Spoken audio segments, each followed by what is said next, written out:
અને આજે જો આપણે પનીરનું શાક બનાવવાનું છે, પનીર ટીકા. તેના માટે આપણે પનીર ને એવું લઈ આવેલા છીએ. અને આ છે એનો મસાલો. અને જો કાંદા ને આપણે ટમેટા ને મરસા ને લીંબુ ને બધું લઈ લીધું છે. આ છે ને આપણે જીરા રાઈસ પણ કરવાના છે ને એના માટે એટલે આપણે લીંબુ પણ લઈ લીધા છે, અને મરસા લઈ લીધા છે, કાંદા લઈ લીધા છે, અને ગ્રેવી વાળું કરવાનું છે. એટલે આની બધાની આપણે ગ્રેવી કરવાની છે, અને પહેલા તો બધું સુધારવાનું છે. એટલે આપણે પહેલા સુધારી વાળી કાંદા અને ટમેટા અને મરસા ને એવું. અને બને ને એટલું બતાવશું આપણે પૂરેપૂરી તો રેસીપી નહીં બતાવાય. ટાઈમ રહેશે તો બધી બતાવીશું. તો આ રીતના આપણે બધું પહેલા સુધારી નાખ્યું. અને પછી છે ને આને થોડુંક આપણે વઘાર કરી નાખવાનો છે, આને જેવો તેવો. પછી આપણે આને મિક્સરમાં કાઢીને ગ્રેવી કરી નાખવાની છે. પેલા તો કાંદા સુધારી વાળી બધા કાંદા અને ટમેટા ને એવું સુધારાઈ ગયું છે. અને હવે છે ને આપણે એને થોડુંક તેલમાં આપણે તળી લેવાનું હોય, જેવું તેવું શેકી નાખવાનું હોય. આ 2 મરચાં લીધા છે લાલ.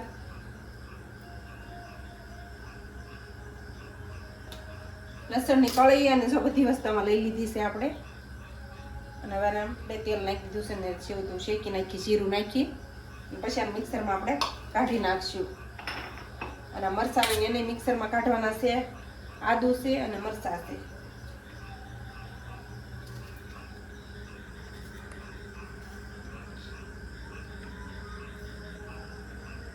અને એને આપણે રોટલી બનાવવાની છે, નાન નથી બનાવવાની. અને નાન પણ બનાવાય, પણ આપણે રોટલી બનાવવાના છે.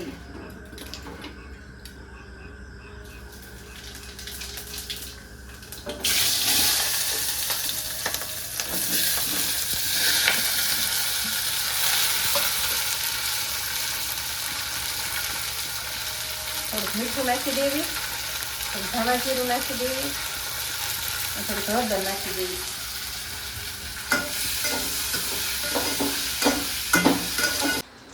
હવે તો આપણે પનીર શેકવાનું છે. આ બાજુ ભાત પણ મૂકી દીધા છે.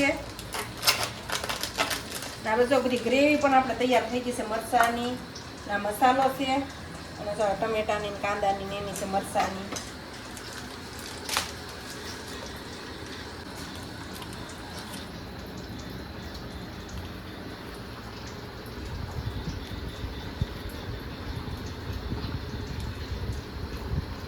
પછી આપણે આનાથી નાના કટકા કરવા હોય તો નાના થઈ શકે. આપણે જે થોડાક નાના કરી નાખશું.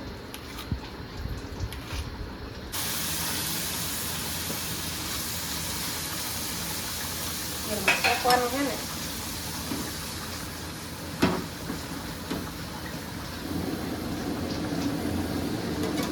તેલ નાખી ગયું તો જીરું નાખી દઉં, હિંગ નાખી દેવી, મરચાંની એની આદુ દે.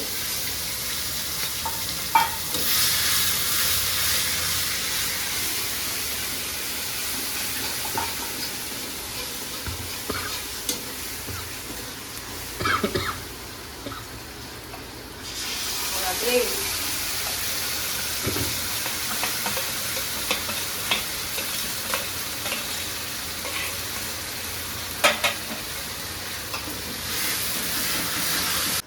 પનીરનું શાક બની તૈયાર થઈ ગયું છે. આમાં પનીર પણ નાખી દીધું છે આપણે, અને ગ્રેવી એક નંબર ચડી ગઈ છે.